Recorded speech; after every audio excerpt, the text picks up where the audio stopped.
যে রয়েছেন বঙ্কিমচন্দ্র চট্টোপাধ্যায়ের পরিবারের সন্তান সজলবাবু। রিপাবলিক বাংলায় আমরা দেখালাম যে কাজটা রাজ্য সরকারের করার কথা, মূর্তিটা আবক্ষ মূর্তিটা অন্তত পরিষ্কার রাখার কথা, সেটাও করতে হচ্ছে কোনো বেসরকারি চ্যানেলে সন্তু পানের মতন কোনো প্রতিনিধিকে। আমাদের প্রতিনিধি এই কাজটা করতে পারলে রাজ্য সরকার কেন পাচ্ছে না? বাংলায় কি বঙ্কিম সত্যিই মর্যাদা পেট পাচ্ছে এই তৃণমূলের আমলে? পরিস্থিতিটা কি? দেখুন, বঙ্কিমচন্দ্র চট্টোপাধ্যায়ের যে অবহেলাটা, এটা তো সত্যিই দুর্ভাগ্যজনক। এবার আমাদের স্বাদ থাকলেও সাধ্য নেই, কারণ যেহেতু আমরা সমস্ত প্রপার্টি পশ্চিমবঙ্গ সরকারকে হস্তান্তর করেছি, এই সরকারকে নয়, আমাদের বিগত সরকারকে। তো এখন ওটা সরকারি সম্পত্তি, আমরা তো কিছুই করতে পারবো না। এখন তাকিয়ে দেখা ছাড়া কোনো উপায় নেই। আর প্রতিবাদ করবোটা কি? প্রতিবাদ করেও তো কিছু হচ্ছে না। এটা তো খারাপ লাগার বিষয়, অবশ্যই খারাপ লাগছে এটা। আমার ঠিক এই জায়গাতে একটা প্রশ্ন আছে আপনাকে। তৃণমূল কি সত্যি কোনো কাজ করেছে আদৌ? এটা আপনি আজকে বঙ্কিমচন্দ্র চট্টোপাধ্যায়ের বাড়ির মানুষ হয়ে বলুন তো, তৃণমূল কংগ্রেস কি বিশাল কিছু করেছে এই বাংলায় বঙ্কিমচন্দ্রের জন্য?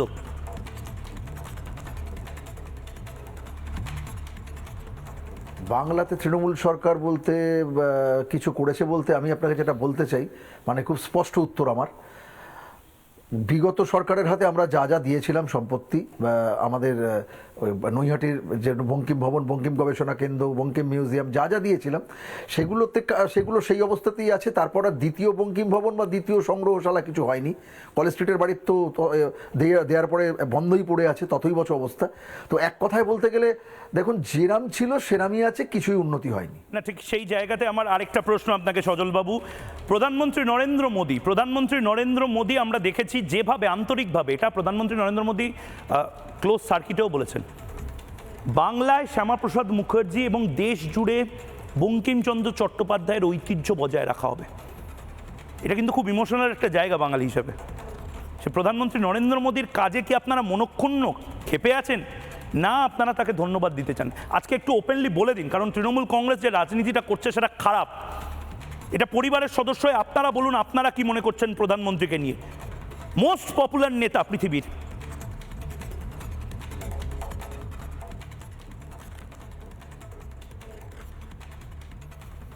দেখুন, আমি পরিবারের পক্ষ থেকে তো ভীষণ খুশি, এবং আপনাদের ক্যামেরার মাধ্যমে আমি মাননীয় প্রধানমন্ত্রীকে প্রণাম জানাই এত সুন্দর একটা উদ্যোগ নেওয়ার জন্য। আমার তো খুশি অবশ্যই, কারণ আমার দাদু, সে যতদিন জীবিত থাকবে আমার পক্ষে সেটাই ভালো, সেটা ভালো। অর্থাৎ তার স্মৃতি বা তার নাম, তিনি যা কার্য যা করে গেছেন, কর্মযোগ্য যা লিখে গেছেন, সেটা যতদিন বাঁচিয়ে রাখা যায়, সেটা তো যে কোনো সরকারের কর্তব্য। তা নরেন্দ্র মোদীজি যেটা করছেন, সেটাতে তো আমার গর্ব এবং আনন্দ দুটোই হচ্ছে। তবে এটা অনেক আগে থেকে হওয়ার উচিত ছিল। আর দ্বিতীয় একটা কথা বলি, অনেকে আমাকে একটা প্রশ্ন করে বড় বিব্রত করছেন যে 2026-এ ভোটের জন্যে নাকি নরেন্দ্র মোদীজি এই কাজটি করছেন। আমি তাদের উদ্দেশ্যে বলি, আমি কোনো পলিটিক্যাল লোক নই, আমি রাজনীতি করি না, রাজনীতিতে নেই। আমার প্রফেশন, আমি একজন সামান্য শিল্পী। তা সেখান থেকে দাঁড়িয়ে আমি খুব দায়িত্ব নিয়ে বলছি, এই ইন্ডিয়া গভর্নমেন্ট, অর্থাৎ মোদিজির সরকার, যখন 2018 সাল সম্ভবত, যখন অমিত শাহজি কলকাতায় এলেন, আপনার এই বিড়লা সভাঘরে একটু অনুষ্ঠান করতে এসেছিলেন, সেখানে উনি আমাকে আমন্ত্রণ করেছিলেন, আমি গিয়েছিলাম। আমাকে মঞ্চে দাঁড়িয়ে সম্মানিত করেছিলেন, আমাকে পার্সোনালি বলেছিলেন, বলুন বঙ্কিম নিয়ে আমাদেরকে কি করতে হবে, আপনাদের কি আবেদন আছে, আপনারা কি করলে আপনারা খুশি হবেন, আমরা চাই বঙ্কিম নিয়ে কাজ হোক। আমাদের ইচ্ছে বন্দে মাতরমটাকে সামনে নিয়ে আসা বা বন্দে মাতরমের 6টা পংক্তি গাওয়া। এটা কিন্তু বহুদিন আগে, 2018, আজ থেকে প্রায় অনেক বছর আগে, তখনই ওনার সাথে আমার এই সম্পর্কে কথা হয়েছিল। এবং পরবর্তীতে বিজেপির অনেক নেতা, অনেক মন্ত্রী যারা আমাদের খবর রাখেন, ব্যক্তিগত আমার সাথে ভীষণ ভালো তাদের যোগাযোগ, তারা খবর নেন, কেমন আছি, কি করছি, কি কাজ করছি, বা কিরাম চলছে, বা বঙ্কিম নিয়ে কি হচ্ছে, কি কাজ হচ্ছে, সবটাই তারা খবর নেন। এটা কিন্তু আমার সঙ্গে শুধুমাত্র আমি বঙ্কিমচন্দ্রের নাতি হিসেবেই আমার সাথে তারা যোগাযোগ করেন, আমি কোনো পলিটিক্যাল পার্সন নই। তো যারা বলছেন এটা 2026-এর পলিটিক্যাল একটা ইস্যু, আমি তাদের সঙ্গে একমত নই, কারণ আমার সঙ্গে এটা দীর্ঘদিন এটাই- ধরে এটাই কালচার হওয়া ইন্ডিয়া উচিত। গভর্নমেন্টের বেশ কিছু মানুষের সাথে এটাই আলোচনা চলছে। একদম একদম ঠিক বলেছেন সজলবাবু, এটাই কালচার হওয়া উচিত। অনেক ধন্যবাদ আপনাকে, অনেক ধন্যবাদ আপনাকে। অংশুমান কর অনেকক্ষণ থেকে বসে রয়েছেন, মানস ভট্টাচার্য বসে রয়েছেন, অধ্যাপক অয়ন ব্যানার্জি রয়েছেন, এবং আমাদের সঙ্গে খুব সংক্ষিপ্ত সময়ের জন্য অনির্বাণ গাঙ্গুলি, চেয়ারম্যান শ্যামাপ্রসাদ ফাউন্ডেশন, যুক্ত হবেন। আমি অংশুমান দাকে, অংশুমান দ্বারা নিশ্চয়ই ভীষণভাবে ব্যতিব্যস্ত, বিব্রত। এ বাবা, নরেন্দ্র মোদী দাদা বলে দিল, বঙ্কিম দা, একই একই একই একই হইয়া গেল। আরে নরেন্দ্র মোদী দাদা বলবেন না, স্যার বলবেন না, সাহেব বলবেন, সেটা ছেড়ে দিন। কারণ নরেন্দ্র মোদীরাই ঋষি বঙ্কিমচন্দ্র, ঋষি অরবিন্দ, শ্যামাপ্রসাদ মুখার্জি হোক বা রবীন্দ্রনাথ হোক, তার ঐতিহ্যকে এই দেশে সংরক্ষিত করবে এবং সুরক্ষিত রাখবে। কোনো রোহিঙ্গা রাখতে পারবে না। কিন্তু অংশুমানদা, আপনি বোধহয় মিস করে গেছেন। আমি আরেকবার, আমার প্রতিনিধি সন্তু পান, সে যে কাজটা করছে এটা আসলে মুখ্যমন্ত্রীর করার কথা, রাজ্য সরকারের করার কথা। টোটাল ফেলিয়ার একটা সিস্টেম, বড় বড় লেকচার ছাড়া কোনো কাজের কাজ কিছু করে না। দেখুন আরেকবার, তারপরে আপনার কাছে আসছি দাদা।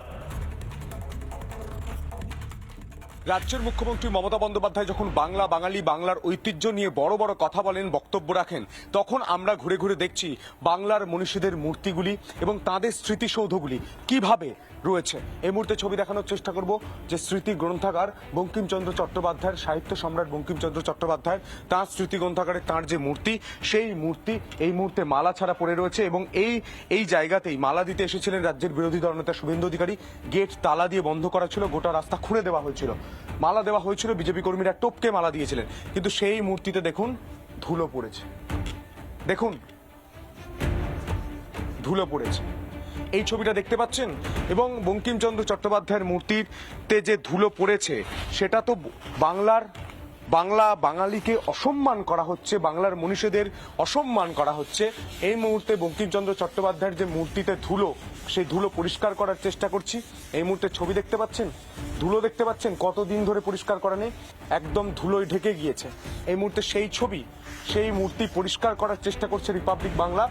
এই মুহূর্তে আমি ছবি দেখানোর চেষ্টা করব, গোটা মূর্তিটা ধুলোয় ঢেকে গিয়েছে। এটা সম্মান দেন মমতা বন্দ্যোপাধ্যায়। দেখুন দেখুন, সাদা কাগজ কালো হয়ে যাচ্ছে, এই সম্মান। দেখুন, সাদা কাগজ কালো হয়ে যাচ্ছে, এই সম্মান। বাংলার মনীষীদের এই সম্মান দিচ্ছে তৃণমূল সরকার। এই প্রশ্ন যখন করা হচ্ছে, তখন আমরা দেখতে পাচ্ছি যে এখানে পাখি, পশু সবকিছু মলত্যাগ করে গিয়েছে, তার মূর্তি ধুলোয় ঢেকে গিয়েছে। সেই ছবিটা গোটা বাংলার মানুষ দেখুন। গোটা মূর্তিটা, যে কাজটা সরকারের করা উচিত, সেই কাজটা রিপাবলিক বাংলা এসে করছে। এই মুহূর্তে সেই ছবি আমরা সরাসরি তুলে ধরছি। দেখুন, যে কাজটা সরকারের করার কথা, সেই কাজটা রিপাবলিক বাংলাকে করতে হচ্ছে। সাহিত্য সম্রাট বঙ্কিমচন্দ্র চট্টোপাধ্যায়ের যে মূর্তি, সেই মূর্তি পরিষ্কার করার কাজ করলো রিপাবলিক বাংলা। দেখুন, গোটা মূর্তি পরিষ্কার করার কাজ রিপাবলিক বাংলা করতে পারে, কিন্তু রাজ্য সরকার করতে পারে না, মালা দিতে পারে না। দেখুন দেখুন, এই কাজটা রাজ্য সরকারের করার কথা ছিল। মমতা বন্দ্যোপাধ্যায় মঞ্চ থেকে বক্তব্য রাখতে পারেন, কিন্তু বাংলার মনীষীদের মান সম্মান ইজ্জত রাখতে পারেন তিনি? রবীন্দ্রনাথ ঠাকুরের ছবি জ্বালিয়েছিল তৃণমূল কংগ্রেস। মমতা বন্দ্যোপাধ্যায় আজ পর্যন্ত কি ব্যবস্থা নিয়েছেন? বাংলা বাঙালি নিয়ে বড় বড় কথা বলা যায়, বক্তব্য রাখা যায়, বাংলা বাঙালির সম্মান ইজ্জত, তাদের গরিমা মমতা বন্দ্যোপাধ্যায় রাখতে পারছেন? তারই জবাব চায় গোটা বাংলা। ভিডিও জার্নালিস্ট সঞ্জয় নাইয়ার সঙ্গে সন্তু পান, রিপাবলিক বাংলা। নানা ধরনের কন্টেন্ট দেখার জন্য লাইক করুন, শেয়ার করুন আমাদের ফেসবুক পেজ, সাবস্ক্রাইব করুন আমাদের ইউটিউব চ্যানেল। পাশাপাশি অন্যান্য ব্রেকিং নিউজের জন্য অবশ্যই চোখ রাখুন রিপাবলিক বাংলায়।